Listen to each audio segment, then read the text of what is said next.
progression was getting slower day by day.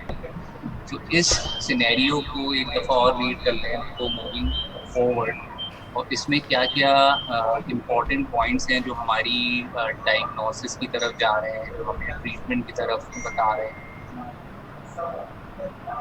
So age is very important. इसको अब dissect करते हैं one by one. इस पूरी 6 लाइनों के अंदर हमें क्या क्या क्लूज मिलना है regarding my topic. So let's move forward. मैंने इसको हाईलाइट कर दिया है आप लोगों के लिए कि इस सिनेरियो के अंदर एज बहुत इम्पोर्टेंट थी. उसके अलावा इन्वॉल्वमेंट ऑफ द सिम्टम बहुत इम्पोर्टेंट है, वेदर इट इज़ यूनिलैटरल और बायलैटरल. एंड इस सिनेरियो के अंदर बायलैटरल एसिमेट्रिक रेस्टिंग ट्रेमर्स आ रहे हैं, और प्रोग्रेशन इसकी इम्पोर्टेंट है बिकॉज कुछ डिजीजेस नॉन प्रोग्रेसिव होती हैं, वो होती हैं और वो स्टैटिक हो जाती हैं, और कुछ प्रोग्रेस करती हैं. तो जो हम इस सिनेरियो में पूछना चाह रहे हैं वो एक प्रोग्रेसिव डिजीज़ है जो विद पैसेज ऑफ टाइम बढ़ेगी. The patient had no history of forgetfulness, means dementia नहीं है, and can work as well usual household chores. There is no history for difficulty in swallowing and respiratory problem. Can anyone mark me why this whole sentence, there is no history of fall, difficulty in swallowing and respiratory problems being put into this scenario?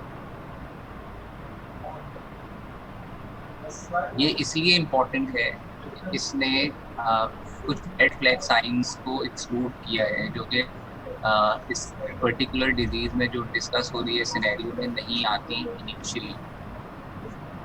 और moving forward constipation is also being highlighted. So इस disease का directly नहीं लेकिन indirectly constipation is also an associated feature. And what is actually reenactment? Can anyone guess what exactly that means and what is going to be relevant in this scenario regarding dream enactment and insomnia? Moving forward, also the patient denied but attendant said that the patient is getting slower day by day. So can we get to the point what exactly this phrase means in getting slower day by day? When in this phrase that means the patient is getting bradykinetic. So ये पूरा scenario is actually a kind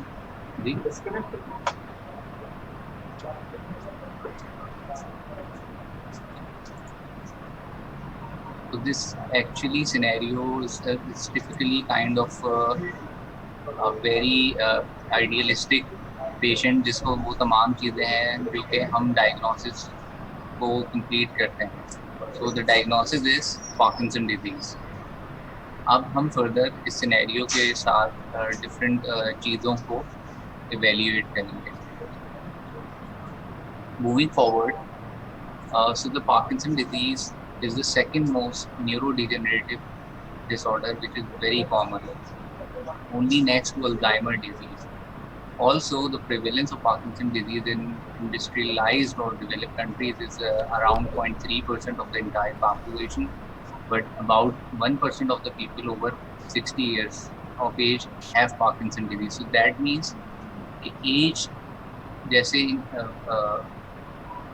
grow करेगी Parkinson की जो prevalence है वो बढ़ती है. 0.3 say that moves to 1%. तो एज की काफ़ी इम्पोर्टेंस है पार्किंसन के हवाले से. So regarding the etiology, we have got many models that were put into the hypothesis that Parkinson is created or is expedited or is influenced by many factors. But these are all not clear definitive etiological factors. There are some possibilities that they may be involved in some part of the creation of the Parkinson disease. So the genes, if you can see there, with passage of time, recently we've been up with some success in recognizing genes that are associated with Parkinson's disease. There are environmental factors also that are very much important. that increase the prevalence or the making of the disease, and there are endogenous factors. So all these three and many others are involved in the pathogenesis, which have multifaceted phases. Like you can see the protein accumulation are disrupted, or there are some abnormality in protein accumulation. There is increased oxidative stress. The mitochondria is not getting work normally, and there is increased inflammation. Also, the apoptosis and cascade is not working as normal as we usually see in the normal subject. So all these factors at the macro level, that is genes, environment, or endogenous uh, factors, also molecular level, they cause Parkinson disease. And this is how the patterns and pathogenetic factors are involved. So a simple brief question is, okay, what brain part is involved in Parkinson disease?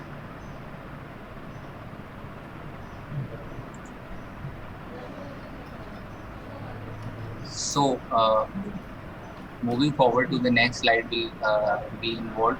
This is the neuroanatomy of the whole brain, and in which you can see there is some gray matter. You can easily see this. So this is where the complex of the disease is about to be occurring. That includes basal ganglia, and specifically in the basal ganglia, there is a subthalamic nucleus that you can see. There is also caudate, putamen, and some part of other constituents that are associated with Parkinson disease. So uh, let me say one thing: Parkinson disease is not as simple as it used to be assumed initially in previous decades. This is not as simple as we can say it is associated with just the abnormality in basal ganglia. There are huge other brain circuits that are involved, that are directly or indirectly influencing the disease. So I came across with a very good diagram that you people might get an uh, easy idea about how the Parkinson disease and Parkinsonism are being put up, or the mechanism is being laid on the disease process. So substantia nigra is basically micropart that is involved of basal ganglia, but also forms forebrain, medulla oblongata, amygdala, hypothalamus, olfactory lobe, to some part of the spinal cord, neocortex, olfactory cortex, temporal cortex. These are all through connections are associated with dysfunction in Parkinson disease. So you can assume that Parkinson disease is not just the disease of basal ganglia, but they are having so many complex networks that are associated with dysfunction. So always remember, this is the model, this is the basis how we come across the idea that Parkinson is just not the motor disease. It is far more than that. And apart from being motors in nature, there are certain other non-motor symptoms as well that are very much important to be highlighted or to be asked when the patient arrives to you, because these other parts of the brain that are involved in disease process are always and usually giving the non-motor disability to the patients. And this is a very important graph, or you can say flow chart, that will lead to the understanding of how a disease basal ganglia works, or a normal basal ganglia works, while not being part of the disease network. So you can see it's two pathway. One we call direct, the other we call indirect pathway, and in which you can see every movement is generated, as you all know, the motor cortex. So the motor cortex give input to the striatum, and from striatum, since I am discussing first the direct pathway, you can see that we can have the striatum is connected to globus pallidus interna, and globus pallidus interna give its path or is connected to the thalamus, and thalamus is giving back the feedback to the cortex, and this is how the direct pathway works. The other pathway is indirect, in which there is the intrusion of globus pallidus externa and subthalamic nucleus, and the striatum is eventually is eventually connected to the globus pallidus interna by via the route of globus pallidus externa and subthalamic nucleus, and that is why we call it the external, the indirect pathway. So always remember, direct pathway is associated with inhibition.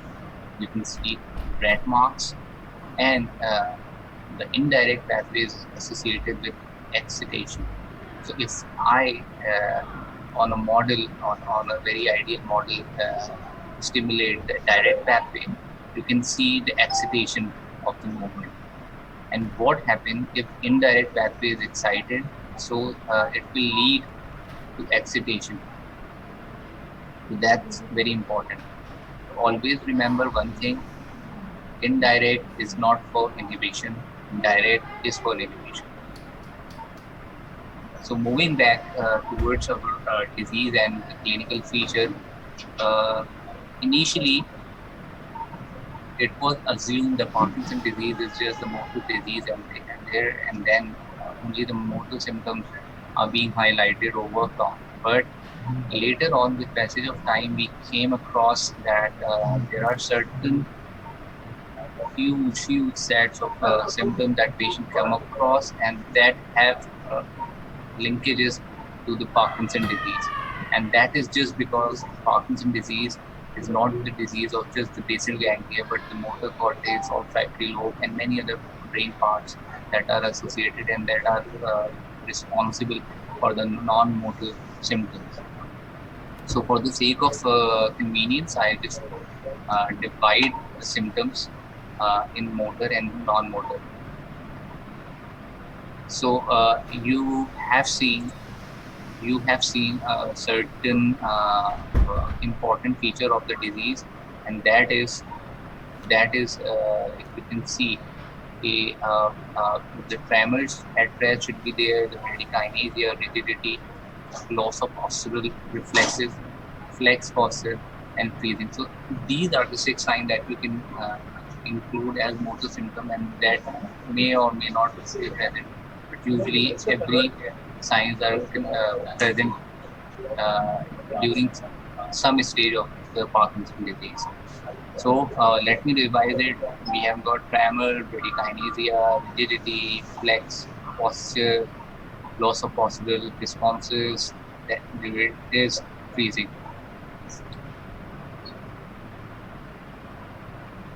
So moving forward, we have got first symptom that we usually come across is tremor.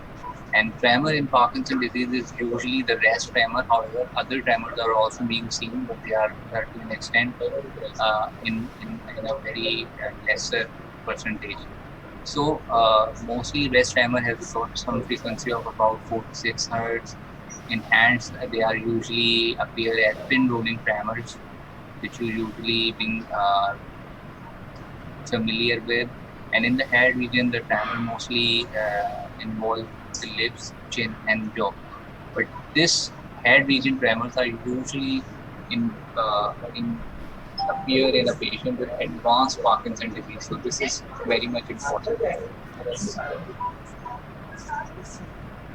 So secondly, we have got bradykinesia, most characteristic hallmark of the Parkinson's disease. So you need to know that bradykinesia is a hallmark of Parkinson's disease. You need to have bradykinesia in patients who label it as Parkinson's disease. And what this bradykinesia is, for ease and understanding, I'm just saying the slowness in the activity of daily living and slow movements and reaction time is labeled as bradykinesia. So the bradykinesia has got one phase in the form of motor responses, like the patient is not able to do things at a faster rate, but also the thought process, the reaction time of the patient is also slow, which we call the bradyphrenia. Other manifestation in the patient of bradykinesia that includes drooling of saliva. You can see in the Parkinson patient in advanced stages with bradykinesia have drooling due to flat faces. They cannot able to swallow the saliva and resulting in drooling. Later on, you can see the monotonous voice with dysarthria, loss of facial expressions, hypomania, and reduced arm swing when the patient is asked to walk. Secondly, after tremor and bradykinesia, we have got to see rigidity and flex posture. So the rigidity is actually tested by passively flexing, extending, and rotating the body part, and that is manifest by increased resistance throughout the range of motion. So when you ask the patient, or when you are actually doing flexion and extension, you can feel the resistance that is somehow given by the patient to your range of motion. And also we have got fog wheeling, which is often encountered, particularly if there is associated tremor or an underlying not yet visible. So the rigidity, bradykinesia, that all result in flex posture. There is postural deformity, and mostly the patient of Parkinson disease, in advanced cases, you can always see there is some kind of a flexion. The patient is all head is slightly bent down. The patient is seen slightly moving forward, and I'm going to discuss the reasons why all the Parkinson patients are having flex posture. But you can always see some element of flexion seen in the patient's posture.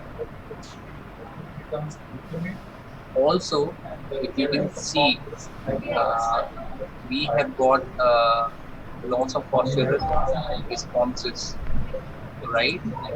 You can see, yeah, there is the postural reflexes are all in Parkinson disease who usually exhibit with PIGD. And what that PIGD means, that simply means postural instability gait disorder Parkinson disease. So that Parkinson disease, which is basically presented with gait problems.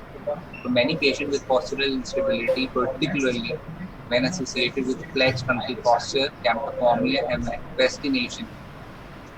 So you can see the fascinated gait, and when you see fascination, you see that the patient is moving faster and faster, walking as if chasing their center of gravity, and the foot or the feet they are getting reduced in length. So short step, faster posture is also the hallmark of fascination. So when combined, this axial rigidity and bradykinesia, loss of posture reflexes causes the patient to collapse in the chair when attempting to sit down. So when the patient is asked to sit on a chair, you suddenly see a fall back when the patient is about to lose his control. And also, the last thing that is important when seeing or when examining the patient is the pull test. Pulling the patient from back by the shoulder is usually and commonly used to determine the degree of retropercussion. If the patient fall back at any level or at any pull, you can say the pull test is positive and that the patient is in advanced Parkinson disease, and also there is loss of postural reflexes that are contributing to the positive pull test. Here is a image that you can see how the Parkinson patient usually See, if you can see in the first picture, the patient, you can see seeing the patient from the lateral view. The patient is all bent forward, the head is flexed, and this is bending is all because of the flex posture, postural instability, and bradykinesia, rigid. Also, if you can see from the front, the patient is typically showing lack of arm swing. The arms are rigid. You can see the position of the pin rolling tremor on the right hand. This is how the typical patient of Parkinson's disease walks. Uh, One phenomena which we call as freezing is also seen in the patient, which is very much disabling to the patient, and that is freezing or the motor blocks, which most commonly affect the legs. It typically causes hesitation when initiating walking and the sudden inability to move feet, as if the feet are getting glued to the ground, or when turning or walking through the narrow spaces, the patient started having small feet, glued feet, and slow walking, or when crossing the street with heavy traffic, or when approaching a destination. The freezing is most common cause of fall in Parkinson's disease patients, and that is very important to know in your patient. If the patient is exhibiting freezing, there is a high chances of fall, and that you need to identify so that you can just be able to prevent your patient from falling and having additive injuries. So apart from the main motor symptom that we just discussed, let me just summarize the motor symptom that we have. We've got tremor, bradykinesia, rigidity, loss of postural reflexes, flex posture, and freezing. These are all the motor symptoms. Now I'm just discussing the non-motor symptoms, which usually missed out or which are usually not giving their due importance while studying the patients, while studying the disease. So there are certain trials or there are certain paper you can have on non-motor symptoms at PubMed or any good research platform, and that you can figure it out that non-motor symptoms are more disabling than that of motor symptoms. तो this is very important. हम usually समझते थे कि Parkinson disease के अंदर motor symptoms जो है वो ज़्यादा इम्पोर्टेंट होती है, वही होती हैं, वही पेशेंट को तंग करती हैं, but always always remember that non motor symptoms are even more disabling. ये ज़्यादा पेशेंट को तंग कर सकती हैं, इनकी वजह से पेशेंट ज़्यादा अपाहज हो सकता है, डिसेबल हो सकता है. तो इनको बहुत ज़्यादा हमें इम्पोर्टेंस देनी है, इनको इग्नोर नहीं करना. अगर पेशेंट बता रहे हैं तो उसको इग्नोर नहीं कर सकते. So non motor symptoms include sensory, that also include dementia, we've got depression, psychosis, anxiety, fatigue, hyperhidrosis, urinary urgency or the sphincter involvement in Parkinson's disease. We have got constipation, and sexual dysfunction is also being part of non-motor symptoms. So if the people are getting clear picture of this graph, this is the Parkinson disease iceberg. What usually people see is this exposed part of the iceberg, that is tremor, rigidity, postural disturbances, and bradykinesia. But what usually ignores or cannot able to figure it out is constipation, speech problems, swallowing difficulty, panic attack, loss of smell. There is loss of facial expression. There is postural hypotension. Impulse control disorder is also a feature. There is sleep difficulty, bladder dysfunction, pain, depression, anxiety. So if you can see, the real disease burden lies beneath the water. So you need to know what exactly the actual problem of patient other than motor symptom. ये सबसे important slide है इस पूरी description disease की, क्योंकि ये जरूर याद रखें कि पार्किंसन डिजीज में कुछ चीजें, there is big no to the diagnosis. कुछ चीजें अगर हैं तो पार्किंसन डिजीज के लिए में एक बड़ा क्वेश्चन मार्क है कि वेदर पार्किंसन डिजीज है या नहीं है। इम्पोर्टेंस के हवाले से ये जरूर देख लें कि अगर रेड फ्लैग साइन है पेशेंट के अंदर, तो you need to be very much cautious before labelling it as Parkinson disease. So let me just discuss it one by one. For the description purpose, you can see the points. If the patient is having symmetrical onset, it's a red flag. Means दोनों तरफ, दोनों हाथों में एक साथ disease start हुई, एक जैसी डिजीज है। इसके साथ प्रोग्रेशन अगर रैपिड है तो ये रेड फ्लैग साइन है, मतलब एक पेशेंट की सालों का कोर्स महीनों में कवर हो रहा है। अगर एक पेशेंट की ऑनसेट 1 महीने पहले स्टार्ट हुई और वो अब सिवियर रिजिडिटी आ गई है, तो ये लेस लाइकली है पार्किंसन डिजीज। इसके साथ कोई अगर मायोक्लोनिक, पोस्चरल और जर्की ट्रेमर्स आते हैं तो ये इम्पोर्टेंट है as a red flag. We can see the early gait difficulty and falls are red flag sign. We can need to know like severe dysphonia and dysarthria. There is sleep apnea, respiratory stridor, hyperreflexia, Dubinsky positive, pseudobulbar effect, cerebellar or any form of ataxia is present. Raise the possibility of Parkinson plus or less likely the possibility of Parkinson disease itself. And gaze impairment are usually not present in Parkinson disease. So if you remember this table, you can see at the last that there is no family history of ataxia or Parkinson. So Parkinson disease is usually, I'm using the word usually, is not a genetic disease or the familial disease. So family history is not present in common practices.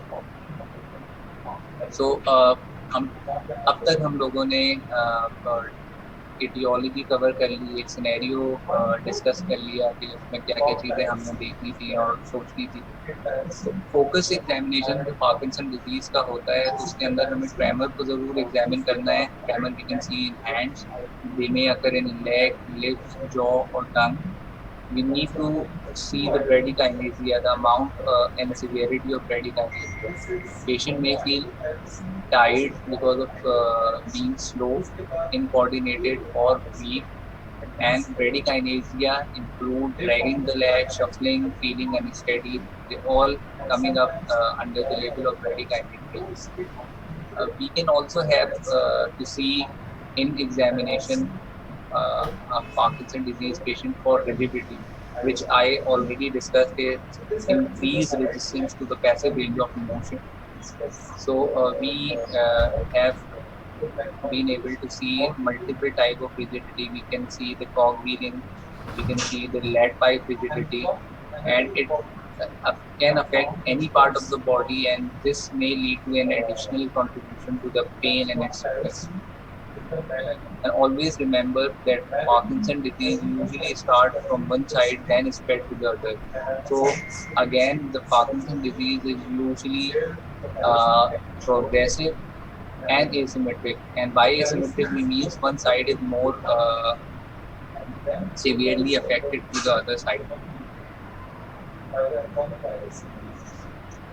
What should clinician ask patient when evaluating a rigid or bradykinetic, or in simple practices, the Parkinson patient? So you need to see tremor, ATREDS, bradykinesia, stiffness, and rigidity.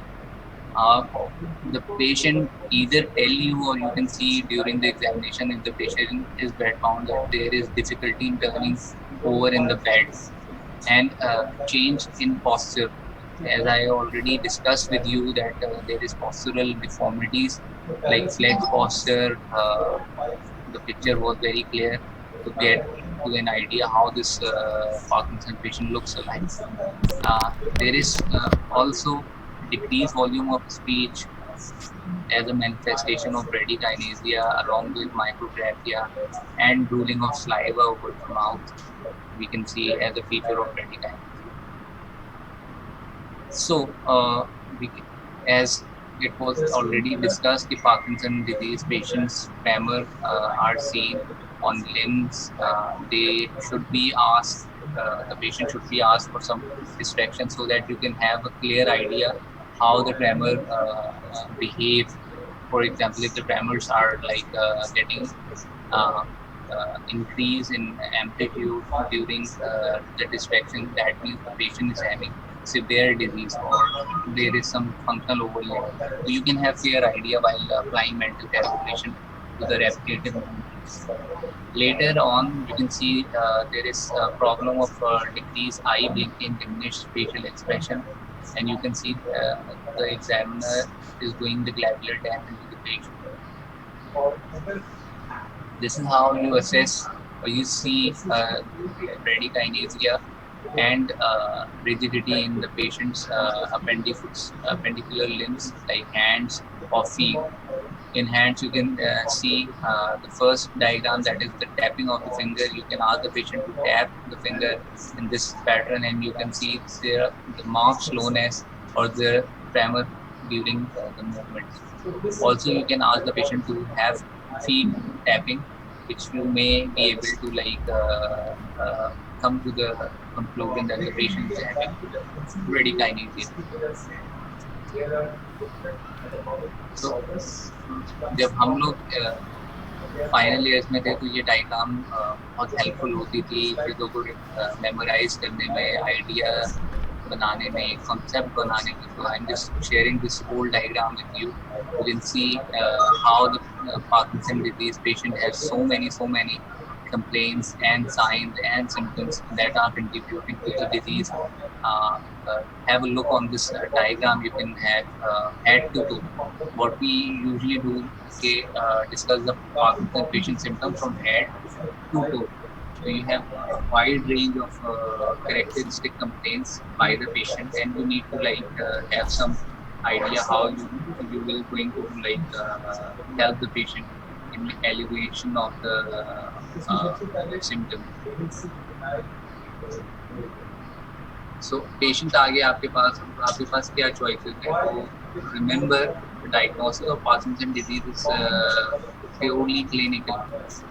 There is usually no confirmatory test that is available worldwide for the diagnosis of Parkinson disease. There are certain sophisticated, high-tech neuro investigations that are used in the world, but they are strictly for the research purposes. Like you have SPECT, you have PET scans, you can have PET GD scans. So there are different high-tech research-oriented scans, but they are not usually in practice for the diagnosis. So you need to diagnose Parkinson disease on purely clinical and examination basis. Later on, still you need to have MRI brain or CT scan to see any lookalike disease, to see any other disruption that is presenting or appearing in the form of Parkinson disease, but is actually not Parkinson. So in patients with unusual presentation, diagnostic testing may be indicated to exclude the other lookalike Parkinsonism diseases. So the important feature of the diagnosis and clinical assessment of the patient, you need to have a clear idea how you're going to treat the patient. This is very important. If you have any idea of how you are going to any idea about the medication works or any idea about physical therapy, so this is a triad that needs to offer to the patient. Usually जब हम देखते हैं तो Parkinson के patients को हम medicine देते हैं और बस वो पेशेंट मेडिसिन के ऊपर चीज़ें चल रही होती हैं, which should not be the practice, because physical therapy is as important as medication, and patients who are subjected to physical therapy improve more rapidly, more comprehensively as far as medication alone. So the treatment principle should include the medication. We should be asking the patient to attend physical therapy sessions.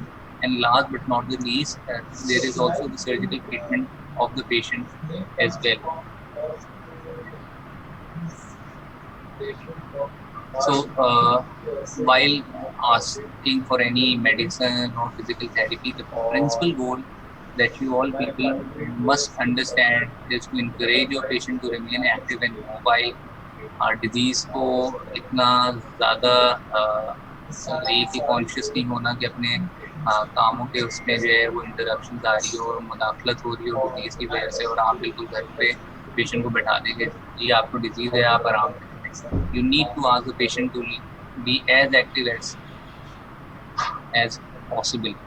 And also the functioning independence is very important. The functionality of the patient independently is as important as any other key factor. So this point needs to be under consideration.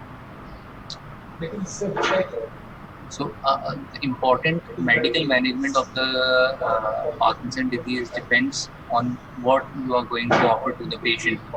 We have got two sets of medical management for the motor symptom. I'm not going into the detail of treating the non-motor symptom. I'm just putting things according to the medical management of the motor symptoms. So we have got dopaminergic agents and non-dopaminergic agents. In dopaminergic agents, we have got dopamine precursor like that of L-Dopa. We have got a dopamine agonist, including bromocriptine, pergolide, pramipixel, and we have got ropinirole. And we have COMT inhibitors, including entacapone. We have also got dopamine releaser like amantadine, which is being heavily subscribed to the patient with Parkinson disease. Type B and type A are both used, but type B MAO inhibitors are mostly used, including flagyl. There are also non-dopaminergic agents, including anti-muscarinic agents, that is trihexyphenidyl and benztropine. This is important. So, depending on at what stage your patient is, how much rigidity the patient has, how much bradykinetic the patient is, you will be able to select this set of medication. So usually you have one dopamine precursor or dopamine agonist associated with some non-dopaminergic agents and dopamine releaser. This is how you select the treatment and offer it to the patient.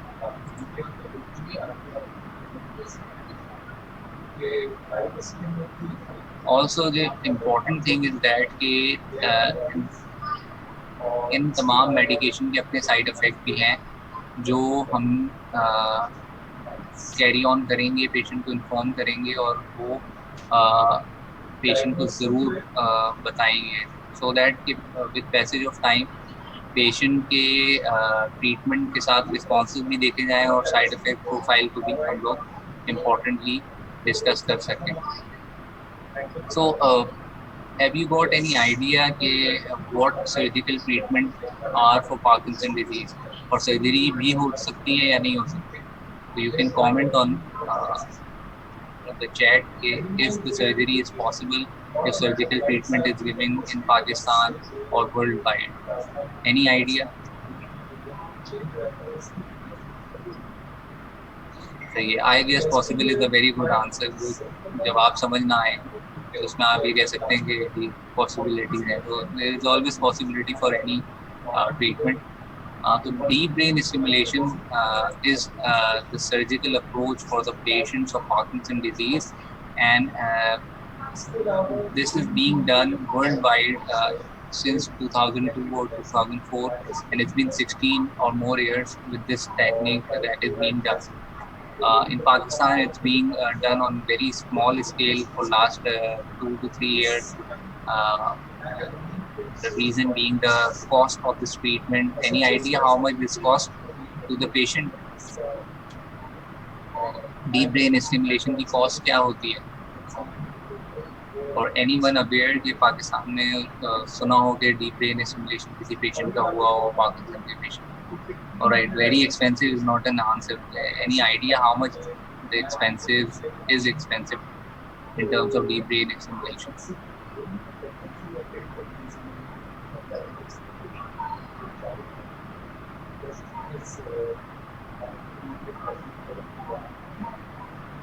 All right, more than 4 million, 40 lakhs.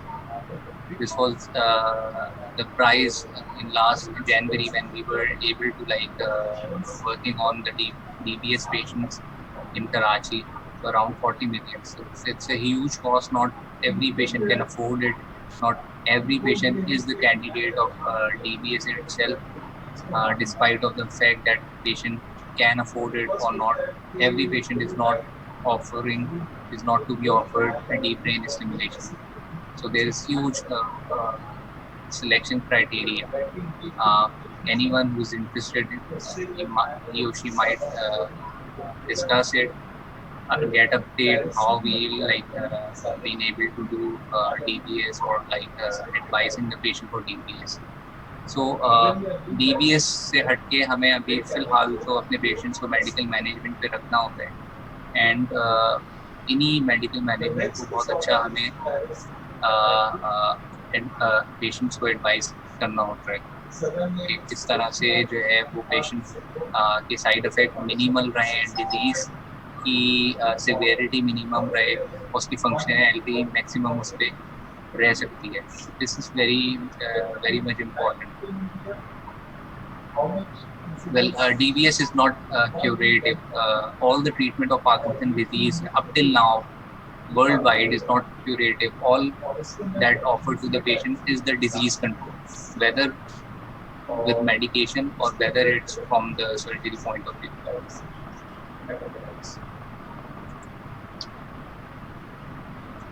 All right, so the important thing is that the surgical treatment is also discussed under the treatment option plan. You can all contact me or feedback about the presentation or the topic or anything that you people like to add on. I'm always welcoming my students to feedback me, to give something additional that I may not be able to getting it covered. So that is very important कि आप लोग interact करें, मुझे चीज़ों के बारे में update करें एंड चीज़ों को हम लोग पार्किंसन के हवाले से देखते हैं. Department of neurology civil hospital is running a selective movement disorder clinic, which is very much unique in Karachi because very few centers are running movement disorder clinic typical for Parkinson disease, patient exclusive for them, and all their problems are being sought out and handled in that clinic. So this was all about Parkinson disease patient. Any thing you need to ask, you can ask now, or you can contact me on my official email ID.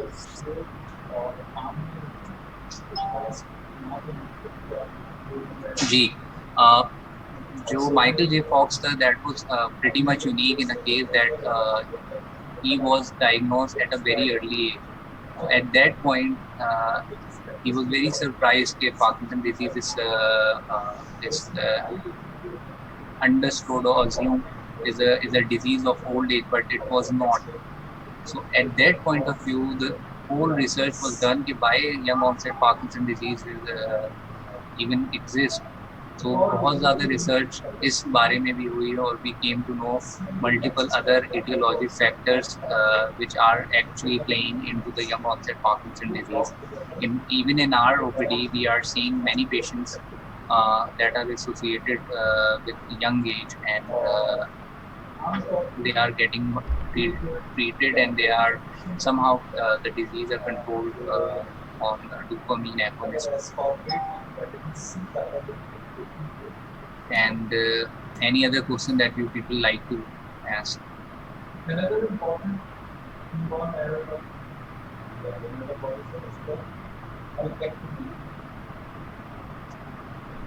So first one was All right. Keep sending your patient to Department of Neurology regarding Parkinson's disease or any other neurological disease. I will be happy to guide you further. Uh, till now, I'm about to ending of my presentation. It's been great sharing my ideas, my presentation with you all people. Have safe time. Allah Hafiz.